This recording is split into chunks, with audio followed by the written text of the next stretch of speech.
Hey guys, it's Zekin. So this is gonna be the second and final part of Arcadia. So sit back, relax, and enjoy the video.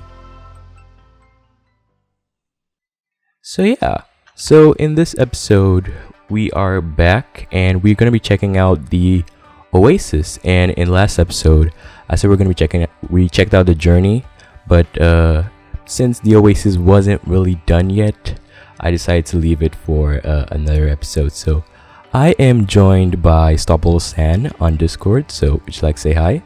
Hey guys. Okie dokie. So let's just get on with it. So alright, sweet. Head down. Let's head. I've taken most of the guests out because frame rate, and I just want you guys to see everything. So in the last episode, I checked out the I showed you guys a bit of the Oasis with the reptile house. So we're not going to be really getting into detail in it, but I switched up some of the animals for others with frogs and then different other reptiles, and just thought it came out pretty well. What do you think about it? Oh yeah, no, it looks really nice. I noticed you replaced one of them with like an anaconda. I saw a couple iguanas. Can't remember what else you put in there. There was a tarantula somewhere. Okay. I think was this one. Yeah. Was the salmon pink tarantula or what was it?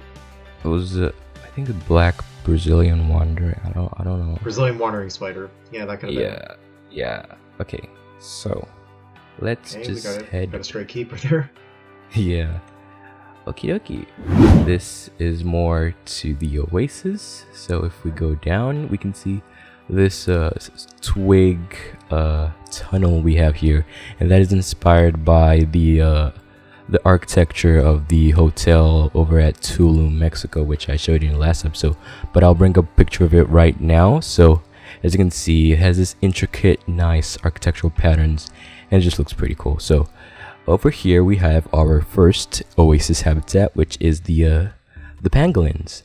So we wanted it to be like, since the pangolins are the most trafficked animal in the world and most like really endangered right now, we just wanted to be like one of the main highlights of the Oasis. So guests can come up here and have a look around and see the pangolins. Where?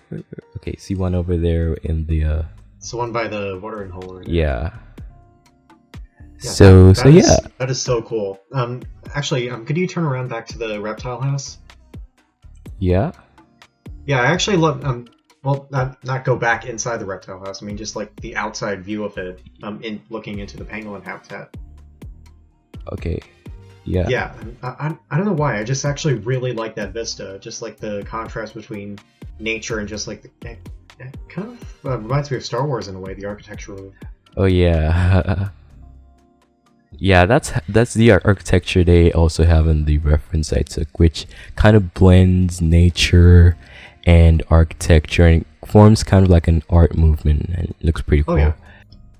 Also, if you guys didn't know, Arcadia means harmony with nature. So, and that's pretty much what we're going for with this project. So yeah, I just thought I'd say that because I didn't really mention it in the last episode. So let's head back. Alright, cool beans. Yeah. So we have the discovery. This is the start of the discovery, which is going to be the overhead walkthrough section we have throughout the jungle. And you can see I have some of Thrive's potted plants over here, which looks pretty cool. And so let's just head up. So you can see we have the spiral staircase over here. So at first, before we get there, I just want to take another go up over here to give you guys this view over here. So this is kind of also like a viewpoint on top. Yeah, looks pretty cool. So if you just want to take a view of this place quick, and you can just, let's head back down. So yeah, so let's actually get on into the journey, the Oasis, sorry. Okie dokie. So if we head down here, you can see we have really wonderful views of the mountain. and then you can get view of the river along on the bottom over here. So you can start to see some of the new habitats you didn't see in the last episode, which we'll be getting to in just a second. So our second habitat over here is the saltwater crocodiles. So if you look below, you can see we have the bridge going over the crocodiles, which is kind of sort of terrifying and incredible at the same time. Yeah, I kind of wish we had like custom sound effects in game, so you could make the bridge feel like it's rumbling underneath you as you're going over the crocodiles.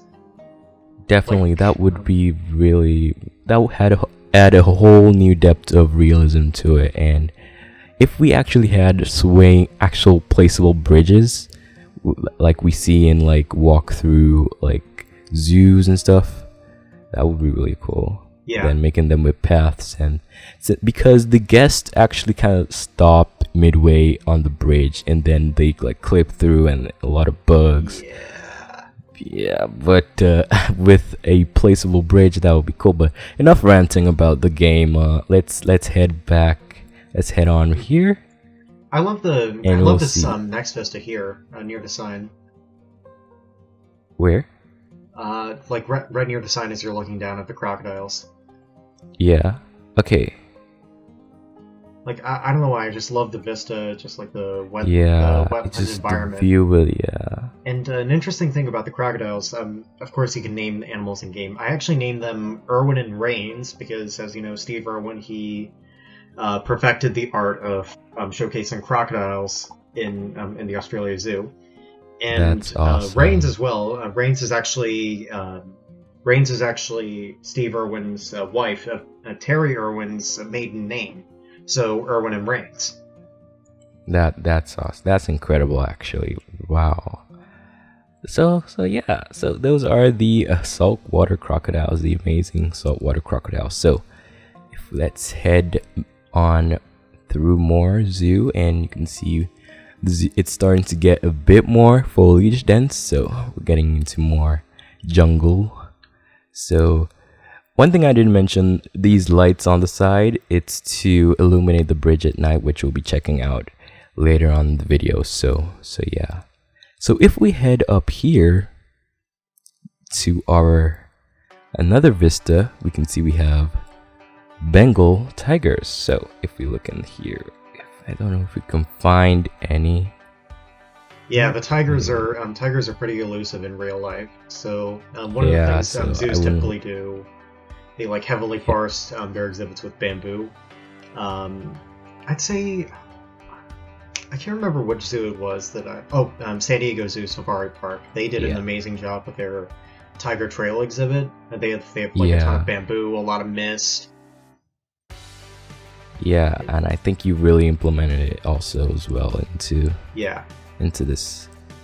And for this whole project, I really wanted to keep it naturalistic and not feel like they're enclosures, which that really put us up for a real challenge. But in the end, we're really happy with how it turned out, and it actually looks like the animals are in their natural habitats.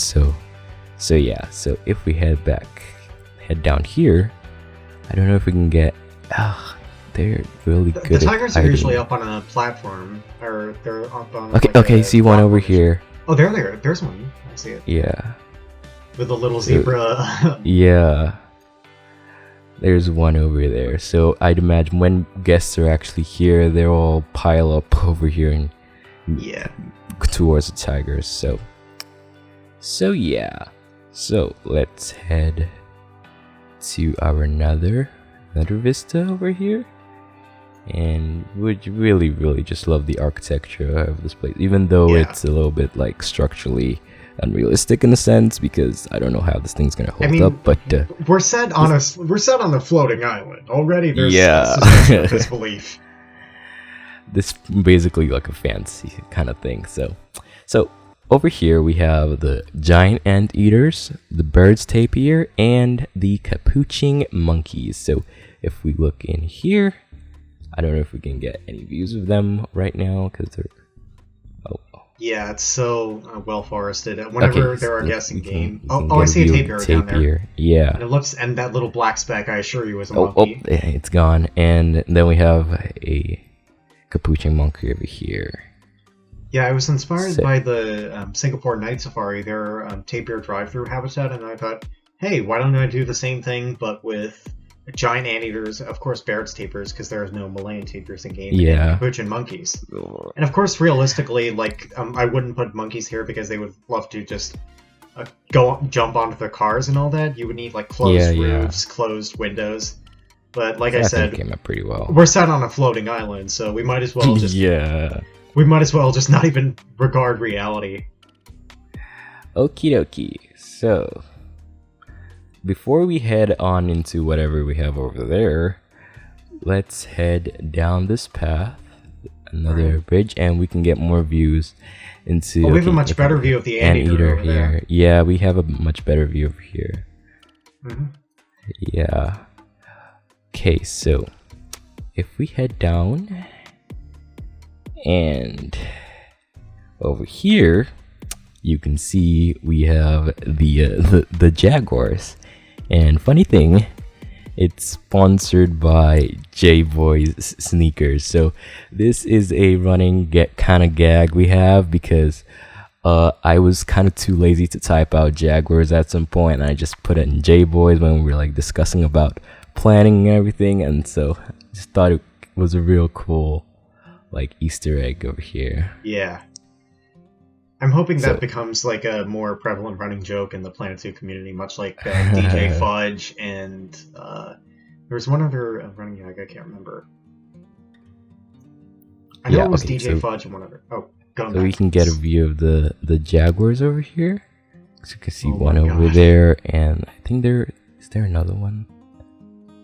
Can't really seem to find it. So, but I just really love how this habitat looks. It's especially with these trees we got from the workshop. I've forgotten who made them. Their name is Aedoni, Aedony. Oh yeah, Aedony. Yeah. You can check out their work on the workshop. Especially I'll leave a link to that in the description below. So all the rock work, and you really had it in on this Jaguar habitat.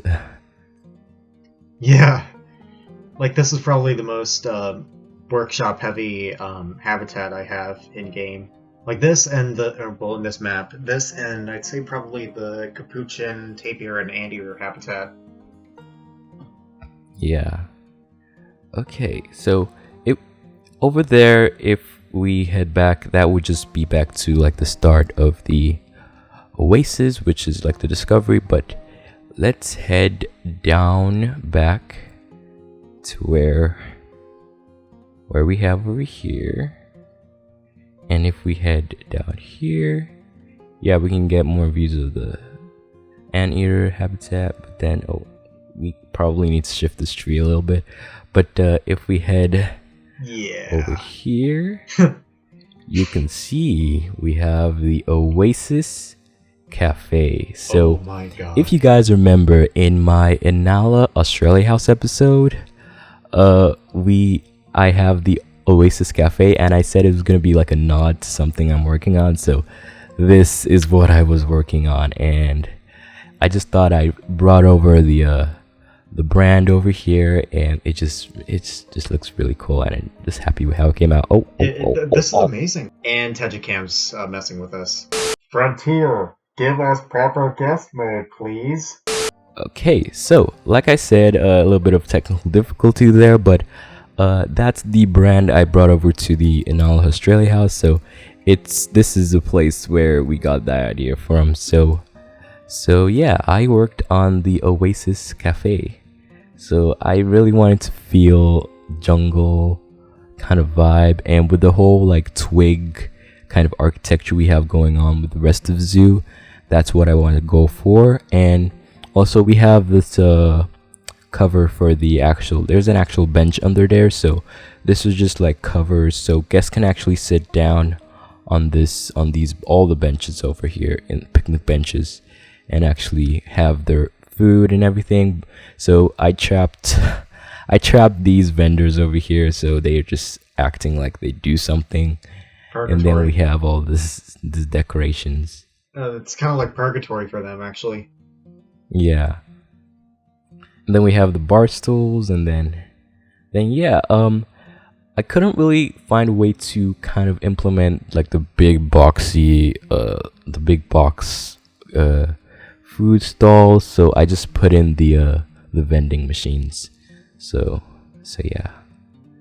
So yeah, I noticed there's a plate of fudge on the bar. Oh, before I missed that, we have a little plate of fudge over here. So would you like to explain more on that? Yeah, this is yet another DJ Fudge reference. Yeah. So yeah, we wanted to. I actually wanted something like a little tribute to the Planet Zoo community, and of course, one of the running jokes is DJ Fudge. Yeah, I thought that was really cool. So yeah. So from this cafe, you can actually get views into the Indian elephant habitat over here. So just really cool. Yeah, overview. So you may have noticed that there are some changes that I made. Yeah. I basically I did a mic sheet, and I redid the whole forested element. I wanted to emphasize the mountains. Yeah, the mountains in the background. And also, yeah. Yeah. I will say though, like in retrospect, like I like this iteration much better than the previous one. Yeah, definitely. I wasn't really also too sure about it as well. Yeah. So anyways, you want to go back down and continue the rest of the journey, or what do you want to do? Well, So okay, wait. Before I head down, there's something I want to. There's another view I just randomly saw. So if you look here, you can actually get a view into the tigers, which is pretty cool. Shoot, I didn't notice that. This is a really awesome viewpoint. So when they come scratching up on the scratching post, you can actually see them over here. Yeah. Yeah, so that's pretty cool. That's one of the things you actually look into when it comes to habitat design and all that. Like, you want to bring the animals front and center, but at the same time, you want to give them places to hide. You want to essentially cater to the 5 freedoms: the freedom to move around, freedom to privacy, freedom of shelter, freedom to basically stuff like that. I don't know the actual 5 freedoms off the top of my head, but I do know that basically those are the tenets of good animal welfare. Yeah. So that's definitely what we wanted to go for with this project, since we're trying to pass on the message of having nature and just leaving it that way. So yeah. So over here, you can see we have some stairs going down. I wonder where they go. So my old enemy, stairs. So over here we have the second stop from the Oasis. So once guests come all the way over here to the cafe, they don't have to walk all the way back. So they can just get up here and then go back to the start. So that was something we really wanted to have, because we thought we needed to have it loop in a way that you don't have to cross back through like all the places you went through before. So we'll just get on the ride right now, since this is basically where we left off in the last episode. So yeah, we are on the journey. We're back on the journey, and we're gonna be getting back to where we left off last episode. So last episode we saw the Indian elephants, and we left off actually over here. So now we get to see more into the journey. So over here we are approaching the tropics of the Americas, which is this like South America and South American jungles. So we have the greater anteater birds, tapir and capuchin, which we saw from the overhead view, but now we're getting more close-up views. and this looks pretty cool. It Mhm. really. Oh. Dang. What? Looks like the tapir wants to join us on the journey. Yeah. Really, really cool. I love how it really. Oh. And we really crushed love through- how. I love how intimate we are with the foliage. Yeah. Getting with the foliage. So, and I also love the mists you have going on Oh, thank you, man. over here. Makes it really, really feel like a really moist rainforest. Yeah. So, we're on a slow crawl over here because the in-game tractor. Okay, so yeah.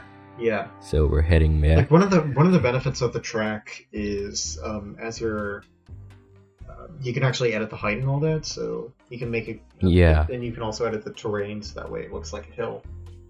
Now we're approaching. Okay, so we I guess the now penultimate are exhibit. approaching the Jaguars, which is kind of like the main highlight of the Oasis. So I don't know why you guys are not looking into the Jaguars, which are important, but they are really awesome. They're I just right love there. I love how the rock work and everything, how you just made it feel so nice. Thanks. Oh, there's one up on see the one over platform. there. Yeah. Oh wait. Yeah, that's past. So now we And are now we're in approaching Australia. the red kangaroos. So we have the red kangaroos over here. Oh, there. Look at them. So we have the tropics. By the way, this is the tropics of Oceania. So just love it, especially with the Australia fan palms, and I think one's in the way. That's why we're stopped right now. So yeah. So you can see we have the red kangaroos over here, and then if you look here, you can see this is our the viewpoint that we started off with at the Oasis, which is like an intricate kind of egg kind of building in a way, We've literally like come a full spiral. circle. Yeah. Okay, so I think we should. Yeah, there was an instance at a safari park in the UK, Westmoreland Safari Park, back when they had their elephants free ranging in one of the reserves. One of them just straight up took a nap on the road. Yeah. So okay, so we're getting back, and if you look over here, let me just pause for a second. Over there, you can see the view towards the mountains. I just really love it. Yeah. I love how the falls look as well. Yeah, we had a once in the game, obviously a lot of you know, once you place down water and you delete it, you can't really place it back again with all the stuff we've put in. So we had to compromise, and it's the water.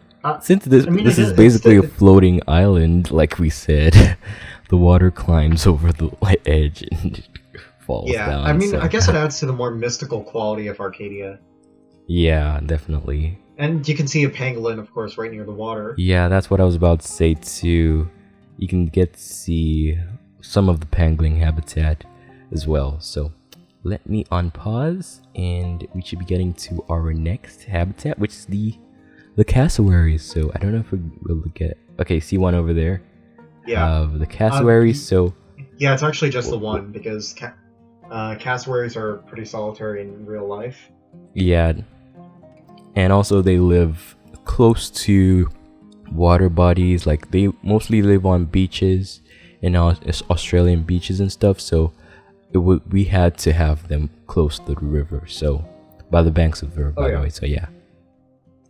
So yeah, that would be pretty much it for the journey. So we have a sign saying, "Thank you for being part of the journey," and hope you enjoyed exploring the beauty of the rainforest. So see you soon. And I think that would be pretty much it for Arcadia, don't you think?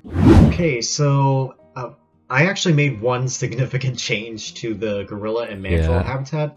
I did some research and actually found out that the gorillas can actually be in the same space as other primates. I know Detroit Zoo for a while actually had them in with drills. The Dublin Zoo had them in with red-capped mangabees. and the Bronx Zoo actually had them in with DeBraz's monkeys, if I remember correctly. So yeah, I decided to put the gorillas and the mandrills in together, and I also put a couple more of the amazing trees by Aideny in, so that way, of course, they have a much more natural climbing structure, because I thought the climbing logs in-game just felt too janky and too cartoony. Yeah. Like, this feels more like an authentic jungle. Definitely. And you can see we have the gorillas over there.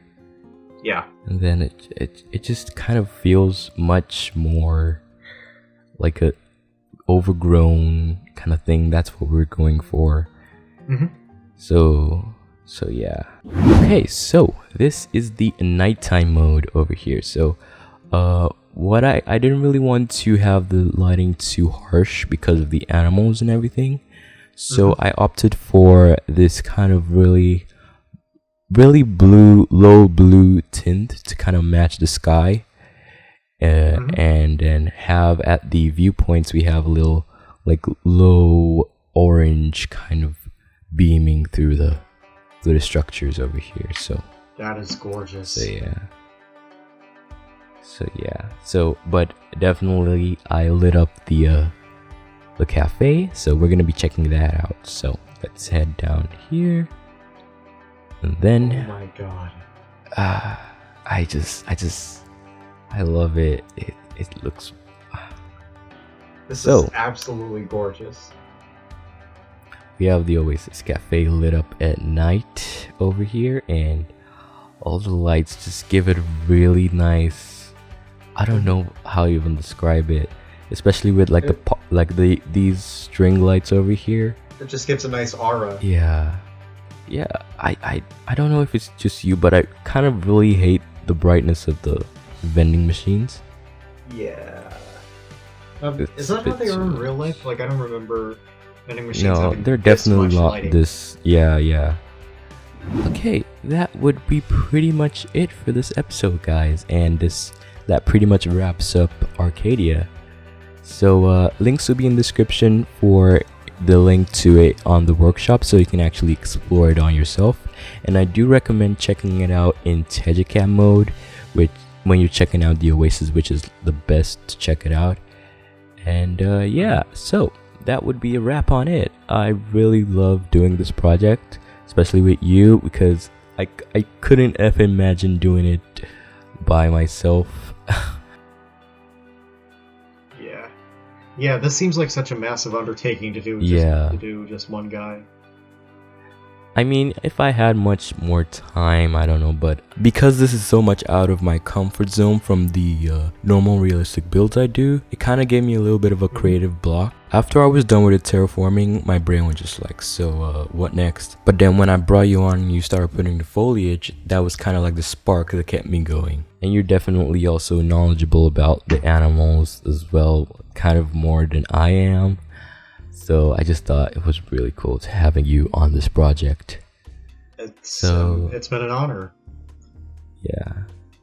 So yeah, that would pretty much it for this episode, guys. If you like the video, be sure to give a like on the video and subscribe if you're not. When you subscribe, be sure to turn on the notification bell so you get notified whenever I post anything new. And also join our Discord. We have a new Discord server. The links will be in the description below, as well as my socials.